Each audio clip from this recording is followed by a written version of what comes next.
चलिए अब ये भी देख लेते हैं कि आज जब आसाराम को सजा सुनाई गई तो उस दौरान क्या कुछ घटनाक्रम रहा।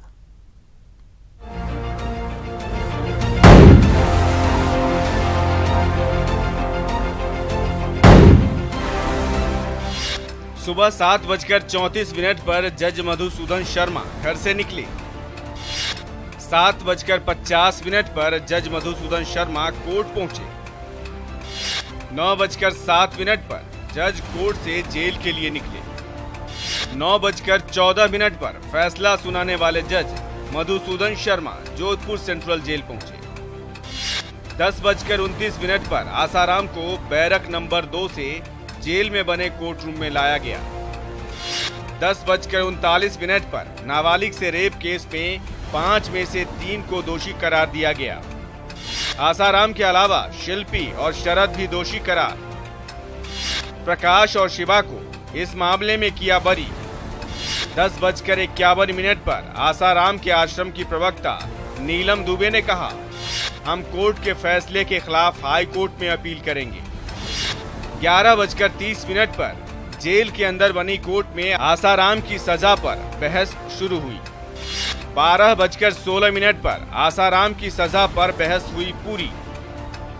2:12 पर जज ने फैसला पढ़ना शुरू किया। 2:30 बजे जज ने आसाराम को सुनाई उम्र कैद की सजा। दोषी शिल्पी और शरद को 20-20 साल की सजा। Bureau report, news 18। तो आसाराम यौन उत्पीड़न मामले में पीड़िता की एफआईआर से लेकर संपूर्ण अनुसंधान, आसाराम की गिरफ्तारी, गवाही की लंबी जो जद्दोजहद के बाद पीड़िता को न्याय दिलवाने में अहम कड़ी निभाने वाली पुलिस उपाधीक्षक चंचल मिश्रा आज बहुत खुश हैं। और इस फैसले पर चंचल मिश्रा का कहना है कि इससे लोगों में पुलिस और न्याय व्यवस्था में विश्वास बढ़ेगा।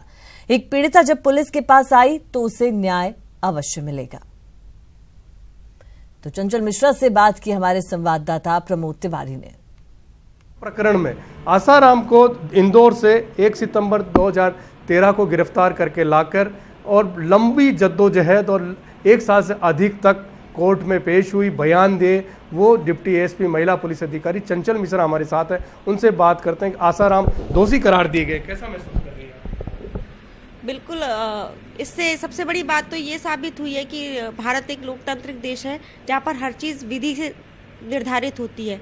और इस फैसले ने इस बात को प्रूव कर दिया कि कोई भी व्यक्ति, गरीब हो, अमीर हो और सेल्फ मेड गवर्नमेंट हो या कोई भक्त हो, अनुयायी हो, सभी व्यक्ति अगर वो अपराध करते हैं और कानून के अनुसार उनका अपराध साबित किया जाता है तो उनको दोष सिद्ध किया जाएगा। इसमें किसी भी तरह का कोई भेदभाव नहीं है। ये बात प्रूव हुई है और ये बात बिल्कुल एक अच्छी बात है कि इससे न केवल पुलिस प्रशासन के प्रति, बिल्कुल न्यायपालिका के प्रति और जो भी हमारी वैधिक संस्थाएं उनके प्रति जनता का विश्वास बढ़ेगा। मैडम, आपने 9 जुलाई 2015 से लेकर 11 जुलाई 2016 तक 1 साल से ज़्यादा समय तक आपकी गवाही चली। देश के ख्यातनाम जो वकील थे, दर्जनों वकीलों ने आपसे जिरह की, क्रॉस किया। इतनी लंबी जद्दोजहद और गिरफ्तारी में भी आपको काफ़ी परेशानी हुई। आपको कहना पड़ा कि वो कमरे में छिप गया, मैं कमरा तोड़ दूंगी, तब वो बाहर आया।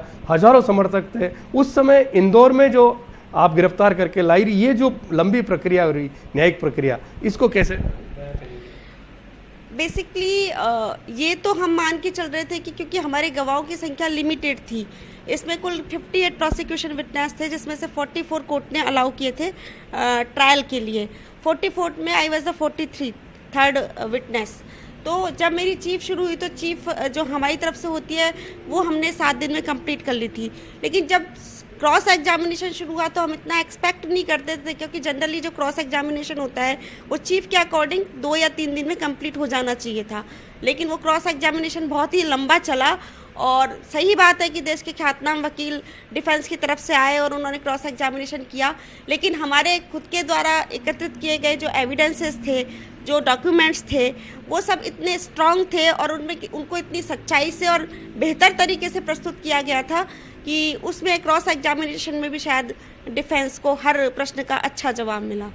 1 सितंबर 2013 को जब इंदौर रात को 1 बजे आप पहुंची थी गिरफ्तार, उस समय क्या क्या परेशानी आई थी?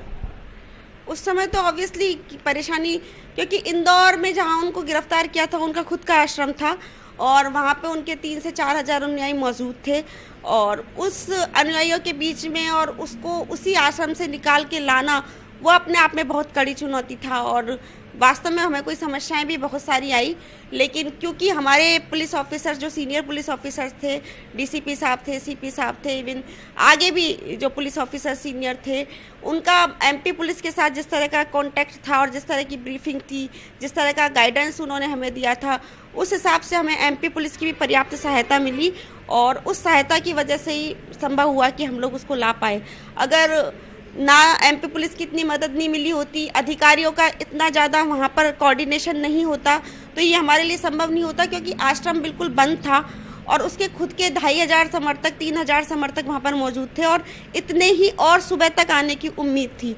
अगर हम उसमें 1 या 2 घंटे की देरी करते तो शायद हमारा वहाँ से आना भी संभव नहीं हो पाता। हमने सुना है कि पहले तो उन्होंने सत्संग का बहाना किया, फिर बीमारी का बहाना किया, कमरे में बंद हो गए, फिर लास्ट में आपने उसके बेटे से कहा कि अब मैं कमरा तोड़ के इसको गिरफ्तार करके ले जाऊं। बिल्कुल ऐसा ही हुआ था, क्योंकि हमने उनको बताया कि ये चार्जेस हैं, आपसे इंटरोगेशन करनी है, तो उन्होंने ये कहा कि ठीक है सत्संग है, मैं उसके बाद करूँगा। फिर उन्होंने कहा मेरी नित्य क्रिया है, तो हमने इंतज़ार किया, लेकिन हमें लगा कि ये लोग अब हमें कोऑपरेट नहीं करने वाले, तो हमें सख्ती से पेश आना पड़ा और उसी के बाद गिरफ्तारी संभव हुई। आज एक क्योंकि महिला थी, नाबालिग थी, उसको न्याय मिला। एक महिला अधिकारी ने बड़ी जद्दोजहद की गिरफ्तारी से लेकर अंजाम तक पहुंचाने में किस तरह महसूस करती है एक महिला होने के नाते? बिल्कुल, महिला होने के नाते तो मुझे और भी ज़्यादा खुशी हो रही है कि महिलाओं के सम्मान के लिए, महिलाओं की प्रतिष्ठा के लिए ये जो एक केस है एक नींव का पत्थर साबित होगा। किसी भी महिला को आज के बाद शायद अपनी बात कहने में पुलिस से डर नहीं लगेगा और मैं सोचती हूँ कि उनके अंदर विश्वास रहेगा कि हमने किसी पुलिस अधिकारी के समक्ष अगर हमारी शिकायत दर्ज की है और वो शिकायत जेन्युइन है, सच्ची है, और उसके तो उसको ये विश्वास रहेगा कि अगर मैं सच्ची शिकायत कर रही हूँ तो ज़रूर पुलिस अधिकारी मेरी इसमें बिल्कुल पॉजिटिवली सहायता करेंगे और मुझे न्याय मिलेगा। तो जब महिला के अंदर, अगर मेरी वजह से एक भी महिला के अंदर ये विश्वास पैदा होता है, तो मैं समझती हूँ कि मेरी एज ए महिला अधिकारी होने का जो मेरा कर्तव्य था, मैं उसको सही ढंग से निभा पा रही हूँ।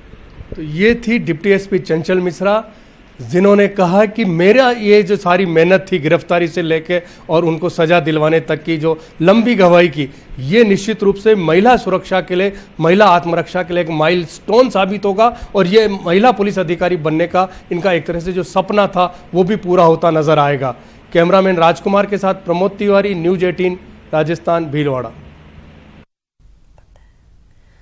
तो चलिए बात करेंगे अगली खबर की। आसाराम मामले में गवाह रहे मुजफ्फरनगर के मृतक गवाह अखिल के पिता ने कहा कि कानून अपना काम कर रहा है और अब देखना ही होगा कि उनके केस में कानून क्या करता है।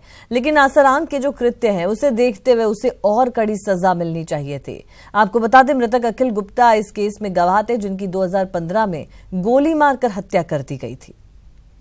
उस केस में तो मेरी कोई लड़ाई ही नहीं थी, लेकिन कानून अपना कार्य कर रहा है। अब हमारे केस में कानून क्या करता है उसके ऊपर देखना है। आसाराम जी को उम्र कैद हुई क्या उस समय? था जी, आसाराम जी को उम्र कैद हुई है? तो जज ने जो किया फैसला तो सभी आपको मालूम है।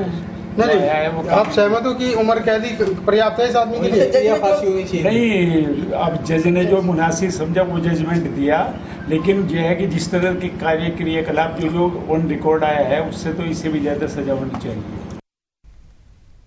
तो नाबालिग से रेप के मामले में आसाराम को सजा सुनाए जाने के बाद झांसी में ग्वालियर रोड पर स्थित आसाराम का जो आश्रम है उसका जायजा लिया हमारे संवाददाता अश्विनी मिश्रा ने। नाबालिग के साथ रेप के मामले में आखिरकार 4 साल 7 महीने बाद फैसला आया है कोर्ट का और कोर्ट ने आसाराम को दोषी करार दिया गया है। झांसी के में एक आश्रम है, आज हम उस आश्रम के बाहर खड़े हुए हैं जहाँ पे चंद लोग आश्रम के बाहर खड़े हुए हैं। इस आश्रम के बाहर आज सन्नाटा है, कहीं ना कहीं फैसला आने का असर है। वहीं पे झांसी के लोगों के साफ तौर से ये कहना है कि ऐसे रेपिस्ट बाबाओं को कम से कम फांसी की सजा दी जाए। वही अगर हम बात करें पुलिस की चूक की, तो इतने संवेदनशील मामले में आज फैसला आया है, बावजूद इसके अब तक हमारे कैमरे में सुरक्षा के लिहाज से यहाँ पर एक भी पुलिसकर्मी आश्रम के बाहर नहीं तैनात हमको दिखा गया है। तो कहीं ना कहीं एक बड़ी लापरवाही है तब जब साफ तौर से अलर्ट जारी किया गया है कि जितने भी आश्रम है आश्रम के उनके आसपास या उनके अंदर सुरक्षा व्यवस्था चुस्त और दुरुस्त की जाए। अश्विनी मिश्रा, न्यूज 18 झांसी।